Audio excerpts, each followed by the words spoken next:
ဒီနေ့မှာဒီပင်လေးအကြောင်းပြောပြပေးသွားမယ်ဒီပင်လေးကဘာပင်လေးကြည့်ကြလားဗျဒီပင်ကကျွန်တော်တို့အင်္ဂလိပ်လိုဆိုရင် Ardenian Desert Rose လို့ခေါ်တယ်ကျွန်တော်မြန်မာလိုကတော့ကန္နာနှင်းစီပေါ့ဗျာဒီပင်ကဘယ်လိုမျိုးပင်မျိုးစားလဲဆိုတော့ကျွန်တော်ပြောပြပေးမယ်ဒီပင်လေးကလေကျွန်တော်တက်တန်းဆိုဒီကောင်ဆို4နှစ်လောက်ရှိပြီထိုက်တာပွင့်ဝင်နည်းနည်းလေးခက်တယ်လေပါခက်တယ်ဆိုတာလေဗျာနေရောင်ကြီးကောင်းကောင်းရရင်ပွင့်တယ်ဒီပင်ကဥပမာအနေနဲ့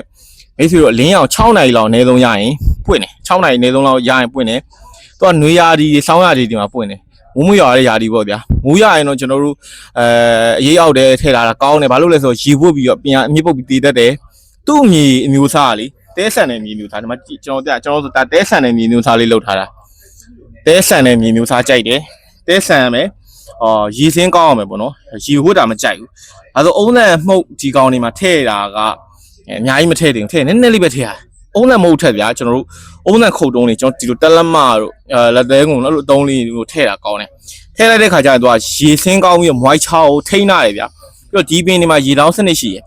ဘလို့ရေလောင်းရလဲဆိုတော့တို့ဗျာကျွန်တော်ဒီအပေါ်ရမျက်နှာပြင်ပေါ့နော်အပေါ်ရမျက်နှာပြင်ကလုံးဝ6သွားအောင်ပေါ့နော်6တွေ့သွားတော့မှရေလောင်း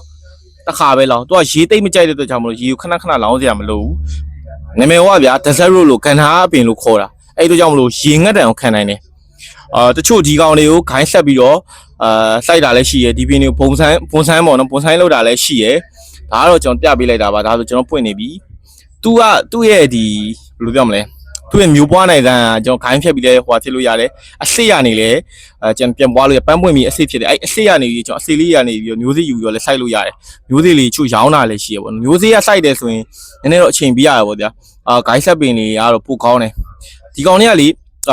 စိုက်ပြီးတစ်နှစ်ပေါ့နော်စိုက်ပြီးတစ်နှစ်ခွဲလောက်ဆိုရင်ပွင့်တယ်တစ်နှစ်ခွဲလောက်လို့ပွင့်တယ်ဒီကောင်လို့4နှစ်လောက်ရှိပြီဒီကြားထဲမှာ4နှစ်လောက်မှာ3ကြိမ်4ကြိမ်လောက်ပဲရှိမယ်အဲ့လောက်ပဲပွင့်တယ်ဘာလို့ဆိုတော့ကျွန်တော်နေရာအခက်ခဲကြောင့်လည်းပါတယ်အခုကျတော့ကျွန်တော်တော့ဒီကောင်ကဒါလေးနဲ့ဆန်လိုက်ပေါ့နော်နေအောင်ကြီးပြင်းပြင်းရတဲ့နေရာမှာထားလိုက်ရင်ကောင်ပွင့်တယ်ပြီးရင်မျိုးသား73ပတ်လည်မှာထည့်လာတွေ့လာမယ်အဝါလုံးလေးတွေ3လမှ4 5လုံးလောက်ထည့်ပြီးအဆင်ပြေတယ်ဗျာမြေကတော့တစ်နှစ်ကိုတစ်ခေါက်လောက်လဲပြီးပြဿနာမရှိဘူးမြေမျိုးသားအသေးဆန်တဲ့မြေဖြစ်ရမယ်မြေသွေးလုံးသေးအဲ့ဒါထက်ကိုရဲ့မြေသွေးထည့်လို့ရတယ်နော်ပြီးအုံးတန်ခုတ်စားလေးတွေပါလိုက်လေးထည့်ပြီးတော့မြေမွလေးနဲ့ဗျတဲဆန်နေရမယ်လက်ကိုကိုင်းကြီးလိုက်လိုက်မှုတ်လေးဖြစ်ပြီးတော့ဟိုရေစင်းကောင်းတဲ့မြေမျိုးစားဆန်ရပြီနော်ဆိုတော့အပင်တော့မရောပါဘူးဒါအပင်ရောင်းတဲ့ထင်နေမှာဆိုတော့အပင်လေးအကြောင်းကျွန်တော်နောက်နေ့ကျရင်လည်းအဲ့လိုပင်လေးနဲ့တင်ပေးသွားပါမယ်ဆိုတော့ view လေးကြိုက်တဲ့ like follow လုပ်ခဲ့ပါကျေးဇူးအများကြီးတင်ပါတယ်